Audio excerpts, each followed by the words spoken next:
Hello friends, welcome back to our channel. Friends, బెండకాయను ఇష్టపడని వారు ఎవరైనా ఉంటారా చెప్పండి. బెండకాయను అనేక రకాలుగా వండొచ్చు, కానీ దీన్ని ఎన్ని రకాలుగా చేసినా కూడా దీని రుచి మాత్రం అమోఘం అనిపించుకుంటుంది. ఇక చాలామందికి బెండకాయ ఫ్రైని సైడ్ డిష్గా కూడా తినే అలవాటు కూడా ఉంటుంది. ఇలా చూసుకున్నట్లయితే కనుక బెండకాయ అన్ని రెసిపీస్కి కూడా ఒక చక్కటి కాంబినేషన్ అని మనకు అర్థమవుతుంది. మరి అలాంటి బెండకాయను కొంతమంది ఎక్కువగా తినకూడదు అంటున్నారు ఆరోగ్య నిపుణులు.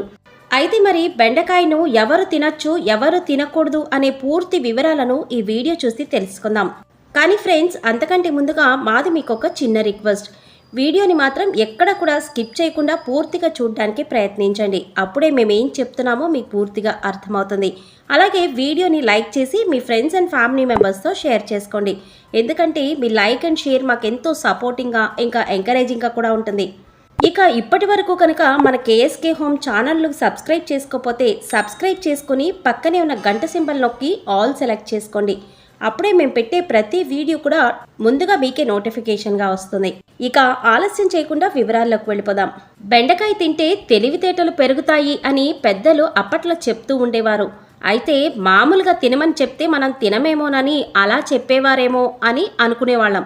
కానీ బెండకాయలో మాత్రం ఎన్నో ఆరోగ్య ప్రయోజనాలు దాగున్నాయి. బెండకాయలో విటమిన్లు, ఖనిజాలు, అలాగే పీచు పదార్థాలు కూడా పుష్కలంగా దొరుకుతాయి అని పోషకాహార నిపుణులు చెప్తున్నారు. అంతేకాదు ఫ్రెండ్స్, బెండకాయకు రొమ్ము క్యాన్సర్ను అడ్డుకునే శక్తి కూడా ఉంటుంది. ఎందుకంటే బెండకాయల్లో లెప్టిన్ అనే ప్రోటీన్ ఉంటుంది. బెండకాయ గింజల్ని ఎండబెట్టి పొడి చేసుకుని కనుక వాడుతూ ఉంటే ఇది మధుమేహాన్ని అదుపులో ఉంచుతుంది అని డాక్టర్లు సైతం చెప్తున్నారు. బెండలో పీచు పుష్కలంగా దొరుకుతుంది. అంతేకాకుండా బెండకాయల్లో ఉండేటటువంటి యాంటీ ఆక్సిడెంట్లు కొలెస్ట్రాల్ను తగ్గిస్తాయని కొన్ని అధ్యయనాలలో వెల్లడించారు. అయితే బెండకాయలో ఫైబర్ కంటెంట్ కూడా ఎక్కువగా ఉంటుంది ఫ్రెండ్స్. దీనివల్ల మలబద్ధకాన్ని కూడా నివారించుకోవచ్చు. ఇందులో విటమిన్లు, మినరల్తో సహా అనేక పోషకాలు పుష్కలంగా ఉంటాయి. బెండలో పెక్టిన్ అనే మూలకం ఉంటుంది. ఇది చెడు కొలెస్ట్రాల్ను తగ్గించడంలో చక్కగా సహాయపడుతుంది. అందుకే బరువు తగ్గాలి అనుకునే వారు బెండకాయలను తమ రెగ్యులర్ డైట్లో చేర్చుకోవడానికి ప్రయత్నించాలి అని ఆరోగ్య నిపుణులు సైతం చెప్తున్నారు. ఇక డయాబెటిక్ రోగులకు బెండకాయ తినడం కూడా ప్రయోజనకరం.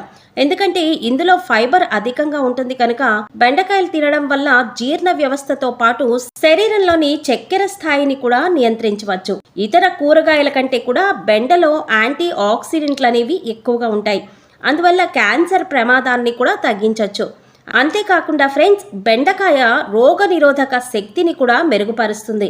అందువల్ల మీకు రెగ్యులర్ డైట్లో చేర్చుకుంటే కనుక బాడీలో ఇమ్యూనిటీ పెరుగుతుంది. శరీరంలో రక్తం తగ్గి రక్తహీనత రాకుండా బెండకాయ కాపాడుతుంది. ఎందుకంటే ఇందులో ఫోలేట్, విటమిన్ కే మొదలైనవి రక్తంలో హిమోగ్లోబిన్ శాతాన్ని పెంచడానికి చాలా వరకు కూడా హెల్ప్ చేస్తాయి. బెండకాయ పిల్ల తల్లులకు మరింత మేలు చేస్తుంది. ఎందుకంటే పుట్టే పిల్లలకు ఆలోచన శక్తి పెంచుతుంది. అంతేకాకుండా పిల్లల్లో ఎముకలు స్ట్రాంగ్గా ఉండడానికి కూడా చాలా సహాయపడుతుంది. ఇప్పుడు ప్రస్తుతం పొల్యూషన్ కారణంగా ఆస్తమా సమస్యతో చాలా మంది బాధపడుతున్నారు. అలాంటి వారు కూడా బెండకాయని ఇష్టంగా రెగ్యులర్గా తినడం వల్ల దీన్ని కొంత మేరకు అదుపులో ఉంచవచ్చు అని నిపుణులు చెప్తున్నారు. బెండకాయను కనుక రెగ్యులర్గా తీసుకుంటే చర్మ సంబంధిత సమస్యలు, అంతేకాకుండా ప్రత్యేకంగా పిగ్మెంటేషన్ నివారించి చర్మం మరింత మెరిసేలాగా యవ్వనంగా కనిపించేలా చేస్తుంది అని అంటున్నారు. ఇక డయాబెటీస్ను కూడా కొంత మేరకు తగ్గించుకోవచ్చని మనం ఇదివరకే చెప్పుకున్నాం.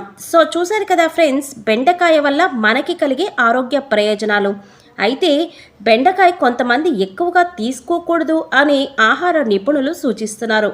మరి ఎవరెవరు బెండకాయని తీసుకోకూడదు అన్న విషయాన్ని మనం ఇప్పుడు పూర్తిగా తెలుసుకుందాం. అయితే ఫ్రెండ్స్, మొలల సమస్యతో బాధపడుతున్న వారైతే బెండకాయను ఎక్కువగా తీసుకోకూడదు అని చెప్తున్నారు ఆహార నిపుణులు. మూత్రపిండాల వ్యాధి ఉన్నవారు కూడా బెండకాయను ఎక్కువగా తీసుకోకూడదట. అలాగే వయసు మీద పడి కీళ్ల నొప్పులతో బాధపడుతున్న వారు బెండకాయను మాత్రం తగు మోతాదులో మాత్రమే తీసుకోవాలి అని సూచిస్తున్నారు. బెండకాయ వల్ల మనకు కలిగేటటువంటి ఆరోగ్య ప్రయోజనాలు, అలాగే ఎటువంటి సమస్యలతో బాధపడుతున్న వారు బెండకాయ తినకూడదు అనే విషయాన్ని పూర్తిగా తెలుసుకున్నాం కదా. ఇక ఈ వీడియో మీకు నచ్చినట్లయితే లైక్ చేయండి, ఎందుకంటే మీ లైక్ మాకెంతో సపోర్టింగ్గా ఇంకా ఎంకరేజింగ్గా ఉంటుంది. అలాగే ఇంత మంచి ఇన్ఫర్మేటివ్ వీడియోని మీ ఫ్రెండ్స్ అండ్ ఫ్యామిలీ మెంబర్స్తో షేర్ చేసుకోవడం మర్చిపోవద్దు. ఇక ఇప్పటి వరకు కనుక మన కేఎస్కే హోమ్ ఛానల్ కనుక సబ్స్క్రైబ్ చేసుకోకపోతే సబ్స్క్రైబ్ చేసుకొని పక్కనే ఉన్న బెల్ సింబల్ నొక్కి ఆల్ సెలెక్ట్ చేసుకోండి.